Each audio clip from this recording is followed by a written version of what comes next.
عايزين نعرف بقى إيه المشاكل اللي ممكن تقابلنا وإحنا بنبرمج في يونيتي. عندنا نوعين، عندنا warnings والerrors. الwarnings بيكون ليها علامة صفرا، دي مش بتمنعك من إنك أنت تلعب اللعبة، ولكن بتحذرك إن في حاجة غلط في اليونيتي engine يا إما في الكود بتاعك. الerrors بقى بتمنعك من إنك كده تخش في اللعبة أصلا كده شغالة خالص، بيكون علامتها حمرا. في بقى نوعين من الerrors، في runtime وفي compile time. الران تايم ايرورز بتشتغل واللعبة بتشتغل، يعني انت بتلعب اللعبة بيحصل لك ايرور في نص اللعبة، وفي العادي ده معناه ان الكود اللي بعديه هيوقف يتطبق.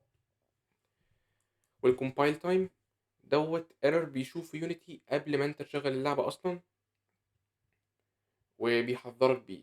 طبعا ما ينفعش تفتح اللعبة لغاية ما تصلح الكومبايل تايم ايرور دوت. احنا بقى هنشوف كل انواع الايرورز في مقاطع فيديوهات صغيرة انا هنزلها ان شاء الله.